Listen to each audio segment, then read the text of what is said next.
बेटा, माँ बोझ क्यों लगती तुम्हें? वो नौकरानी की तरह तुम्हारे घर का काम जो करती थी। अविनाश जी बार बार बेटे के कमरे की तरफ देख रहे थे कि वो ऑफिस के लिए निकले तो दो बात करूं। जैसे ही कपिल कमरे से निकला और बैठकर जूते मोजे पहनने लगा, बेटा कपिल, क्या ऑफिस जा रहे हो?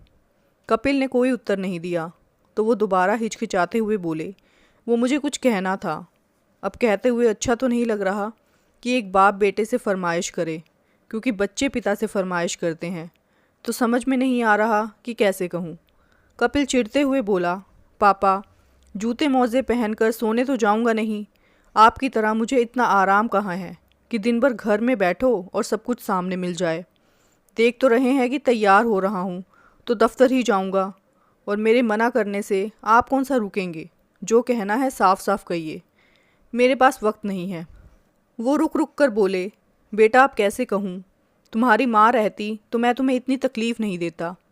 वो मैं ये कह रहा था कि अगर तुम्हें वक्त मिले तो मेरे लिए 2 शर्ट ला दो। दोनों शर्ट के बटन टूट रहे हैं। तुम्हारी माँ रहती थी तो लगा देती थी, और वो शर्ट इतने पुराने हो गए हैं कि हर रोज़ वही पहनकर बाहर निकलता हूँ तो जान पहचान वाले टोकते हैं। तभी उधर से अविनाश जी की बहू प्रिया आई और बोली, बाबूजी, आप हर समय इसी ताक में रहते हैं कि ये जल्दी में हो तो कुछ फरमाइश कर दूं, तब तो इसे पूरा करना ही पड़ेगा। आप तो ऐसे कह रहे हैं जैसे माँ जी के जाने के बाद हम आपका ख्याल ही नहीं रखते।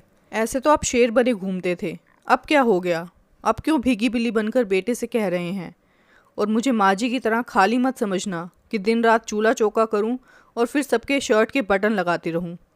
अविनाश जी बोले, बहू सही कह रही हो। वो घर संभालती थी पर अपने चेहरे पर शिकन नहीं आने देती थी। बिमला के जाने के बाद मैं तो जैसे अनाथ ही हो गया। और वैसे भी कमाऊ पिता बोझ नहीं होता, पर बिना माँ के पिता बेटे बहू पर बोझ बन जाता है। समझ सकता हूँ, मैं तुम लोगों के लिए परेशानी बन गया हूँ। आए दिन तुम लोगों से फरमाइश जो करता रहता हूँ। कपिल बोला, बस बस बाबूजी, अब इमोशनल ड्रामा करना मत शुरू कर दीजिए। अगर शर्ट के बटन टूट जाते हैं तो उसे मत पहनिए, पर कम से कम ताने तो मत दीजिए। याद है ना, बचपन में जब मैं नई शर्ट मांगता था तो कहते थे कि क्या ज़रूरत है, माँ तुम्हारे बटन लगा देगी। तो अब आपकी भी समस्या का समाधान मेरे पास है। वो हैरानी से बोले, वो क्या बेटा? कपिल प्रिया से बोला, प्रिया, मेरे कितने शर्ट पुराने हो गए हैं जो अब ऑफिस पहनकर जाने लायक नहीं हैं। ऐसा करो, उसमें से 2 शर्ट निकाल कर बाबूजी को दे दो और मेरे लिए 2 शर्ट ऑनलाइन ऑर्डर कर दो। ठीक है बाबूजी, आपकी समस्या का समाधान हो गया, और पैसे कोई पेड़ पर लगे नहीं होते हैं। इतना कहकर कपिल ऑफिस चला गया। उनके जाते ही प्रिया बोली, बाबूजी, क्या माँ जी ने आपको कभी नहीं बताया था? मुझे तो बात बात पर टोकती थी कि जाते हुए इंसान को टोकना नहीं चाहिए। आप तो ताक में बैठे रहते हैं, अगर मैं ना रहूं तो आप अपने बेटे को चैन की सांस नहीं लेने देंगे। इतना सुनाकर प्रिया वहाँ से चली गई। दोपहर में अविनाश जी फ्रिज से पानी की बोतल निकाल कर जा रहे थे। प्रिया बोली, बाबूजी कहाँ चले? वो पलट कर देखने लगे। प्रिया बोली, पानी की बोतल तो निकाल ली, पर कभी बोतल भर कर नहीं रखते हैं। अब शाम में अगर ये या कोई मेहमान आए तो मैं क्या करूँगी? मैं पानी लेने से मना नहीं कर रही हूँ, पर जितना पानी ले लेते हैं उतना ही भरकर फ्रिज में भी रख दीजिए। अविनाश जी ने चुपचाप एक बोतल पानी भरकर फ्रिज में रख दिया और अपने कमरे में चले गए। शाम में अकेले उनका मन नहीं लगता। पत्नी को गुजरे हुए अभी साल ही हुआ था, पर जीवन जैसे बोझ लगने लगा। यही घर था जब आते जाते उनकी पत्नी उनका हालचाल पूछती और चाय पानी देती रहती। अब तो बिना 2 बात सुने पानी भी नसीब नहीं होता था। क्या सच में पत्नी की मृत्यु के बाद एक वृद्ध व्यक्ति बच्चों के लिए बोझ बन जाता है? अविनाश जी को तो कुछ ऐसा ही महसूस हो रहा था। शाम होते ही अविनाश जी छोटे बच्चे की तरह घर से भागना चाहते थे। जैसे ही वो बाहर निकलने लगे, प्रिया आई और उनकी तरफ 2 शर्ट फेंकते हुए बोली, लीजिए बाबूजी, ये दोनों शर्ट रख लीजिए, और जिस शर्ट का बटन टूटा है उसे काम वाली बाई से कहकर ठीक करवा लीजिएगा।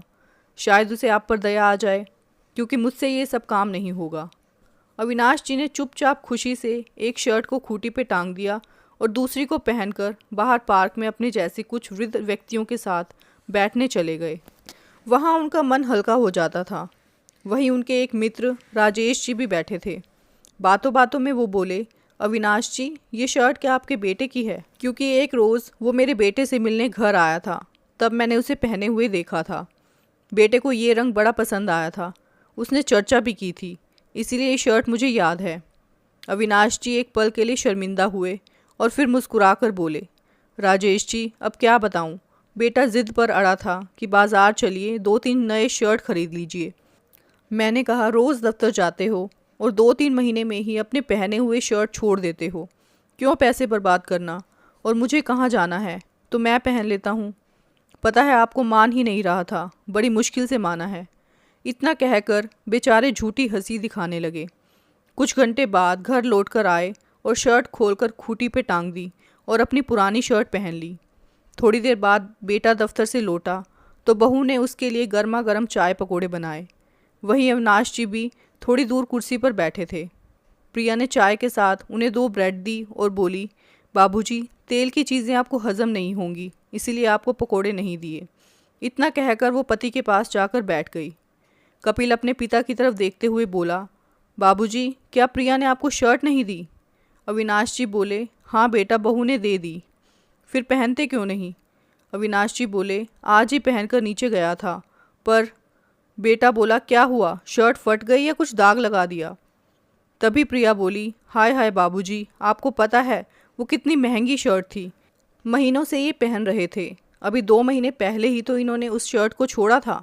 ड्राइवर कब से कह रहा था मुझे सर की वो पुरानी शर्ट दे दीजिएगा, पर मैंने उसे ना देकर आपको दे दी, और आप हैं कि। कपिल बोला, बाबूजी उम्र होने के बाद बुढ़ापे में लोग जिम्मेदार हो जाते हैं, पर आप तो माँ के जाने के बाद बहुत ही लापरवाह हो गए हैं। मैंने सोचा था गांव से यहाँ आपको लाकर रख लूँगा तो आप कुछ सीखेंगे, पर आप तो, ये आपकी बहू आपके लिए इतना सोचती है और आप उसकी परेशानी बढ़ाते हैं। अविनाश जी बोले, नहीं बेटा, ऐसी कोई बात नहीं है, शर्ट ना तो फटी है ना दाग लगा है। क्या है कि मैं उसे पहनकर नीचे गया था, राजेश जी ने वो शर्ट देखी और बोले कि ये शर्ट आपका बेटा पहनता था, तो मुझे लगा उनके मन में तुम्हारे लिए कोई गलत विचार ना आ जाए, इसलिए मैंने उसे उतार कर रख दिया। कपिल बोला, क्या ज़रूरी था आपको वो शर्ट पहनकर राजेश अंकल से मिलना? और गलत विचार उनके मन में नहीं बल्कि आपके मन में आया होगा कि मैं पुरानी शर्ट पहनकर जाऊं, लोगों को दिखाऊं कि देखो मेरा बेटा मुझ पर ध्यान नहीं देता है। कितना भी कर लो, आप किसान के किसान ही रहेंगे, मिट्टी में पले बड़े हैं, शहर के तौर तरीके कहाँ से सीखेंगे? इतना कहकर कपिल उठकर चला गया। प्रिया बोली, बाबूजी आज आपने इनका मूड ख़राब कर दिया, ऐसा कीजिए रात में आप अपने कमरे में रहिएगा, मैं आपका खाना वहीं दे दूँगी। अविनाश जी बेचारे बिना गलती के 4 बातें सुनकर चुपचाप अपने कमरे में चले गए। अगले दिन प्रिया फ़ोन पर अपनी माँ से अविनाश जी की शिकायत कर रही थी। क्या कहूँ माँ जी की जगह अगर बाबूजी चले जाते तो मेरे लिए अच्छा रहता, कम से कम माँ जी घर के कुछ काम करके मेरा हाथ तो बटाती थी, पर अब मेरे सर पर एक बोझ छोड़ गई हैं। दिन रात कोई ना कोई बखेड़ा खड़ा करते हैं, इससे अच्छे तो ये गांव में रहते। अविनाश जी चुपचाप सुनकर अपने कमरे में ही बैठे रहे। वक्त बीता। कुछ दिनों बाद उनकी काम वाली सीताबाई आई और बोली, बाबूजी कुर्सी पर बैठ जाइए, आपका बिस्तर झाड़ देती हूँ, लगता है कई महीनों से चद्दर नहीं बदली है, आपको बदबू नहीं आती? अविनाश जी बोले, सीताबाई बड़ी मेहरबानी होगी अगर चद्दर झाड़कर फिर से लगा दो, बदबू तो आती है पर क्या करूं बेटा, मैं बहू का काम नहीं बढ़ाना चाहता, क्या तुम मेरा एक काम और कर दोगी? सीताबाई बोली, बाबूजी वैसे तो मेरे पास बिल्कुल भी वक्त नहीं, पर अम्मा जी कहती थी मैं ना रहूं तो बाबूजी का ध्यान रखना, तो बताइए क्या बात है? अविनाश जी जल्दी से अपनी शर्ट लेकर आए और बोले, देखो इसका बटन संभाल के रखा है, क्या तुम इसे लगा दोगी? सीताबाई मुस्कुराई और बोली, माँ बाप भी बूढ़े होने के बाद बच्चे हो जाते हैं। अम्मा जी क्या गई, आप तो बिल्कुल मुरझा गए। क्या कर सकते हैं बाबूजी, जो किस्मत में लिखा होता है उसे तो काटना ही पड़ता है, पर सब बूढ़े लोग एक जैसे नहीं होते। अविनाश जी बोले, क्या मतलब है सीताबाई? वो बोली, मेरे सास ससुर को देख लो, मेरे ससुर रिक्शा चलाते थे, बूढ़े हो गए तो अब घर में बैठने लगे हैं। एक रोज़ मेरे पति ने गुस्से में उन्हें कुछ बोला। ससुर को पता था उनकी उम्र हो गई है, बेटे से हाथापाई में तो जीत नहीं सकते। अविनाश जी बोले, फिर क्या किया तुम्हारे ससुर ने? सीताबाई हंसकर बोली, क्या करेंगे, जाकर पुलिस स्टेशन में रपट लिखा दी और बोले, मेरी खोली खाली करो, तुम्हें और तुम्हारे परिवार को रखता हूँ तो खर्चा भी होता है।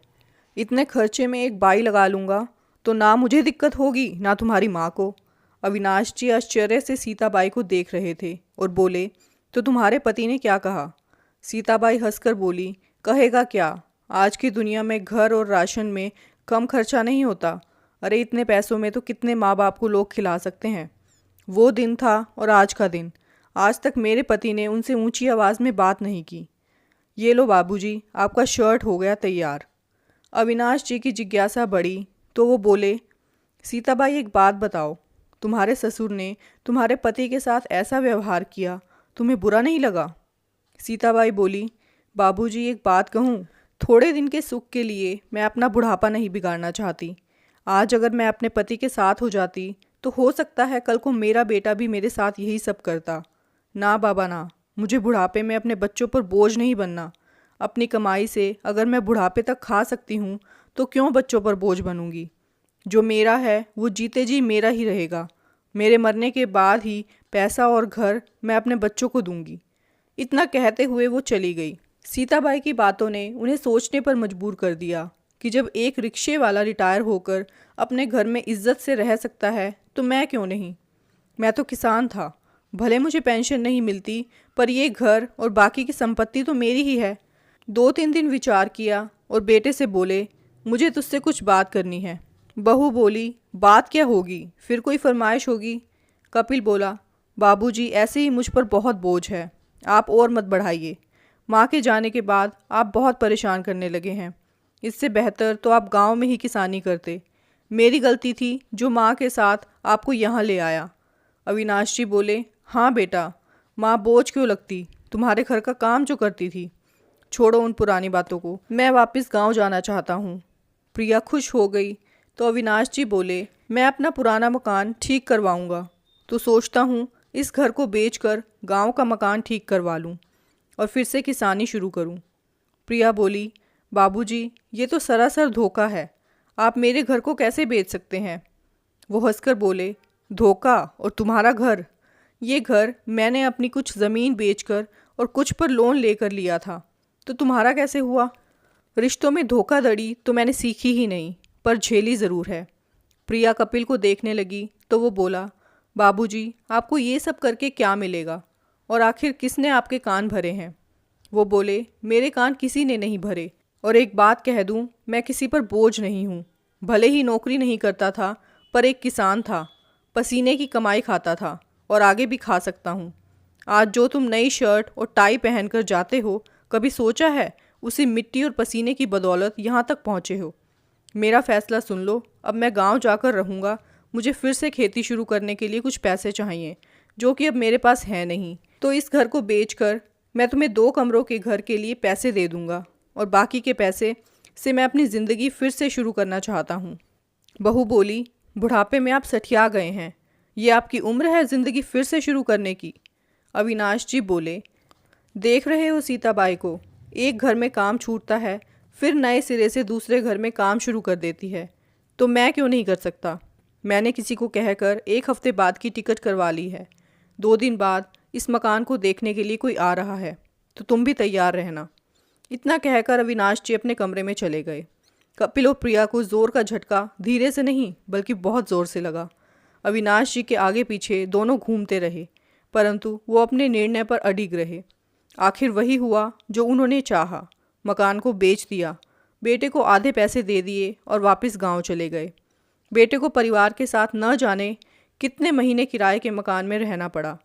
फिर करीब साल भर बाद उसने एक छोटा सा मकान खरीदा और गांव जाकर पिता के पैर पड़ता, माफ़ी मांगता, पर अविनाश जी उन्हें ये कहकर वापस भेज देते कि मेरे मरने का इंतज़ार करो, जब मैं मर जाऊंगा तो ये सब तुम्हारा हो जाएगा, पर मेरे जीते जी मेरी संपत्ति तुम्हें नहीं मिल सकती। दोस्तों, जो माता पिता अपने बच्चों के लिए सब कुछ न्योछावर कर देते हैं, आखिर एक समय पर वो कठोर क्यों बन जाते हैं? अगर एक माँ के जाने के बाद पिता की देखभाल हम अपने बच्चों की तरह करें तो इसमें क्या बुराई है? और अगर हम अपनी जिम्मेदारी नहीं निभाते हैं तो उनसे कुछ मांगने का हक भी नहीं रखते हैं। क्या अविनाश जी का लिया गया फैसला सही था या गलत? ये कमेंट करके ज़रूर बताना। चैनल पर नए हैं तो चैनल को सब्सक्राइब, वीडियो को लाइक और शेयर भी ज़रूर कर देना। Thank you for watching this video. Take care. Bye bye.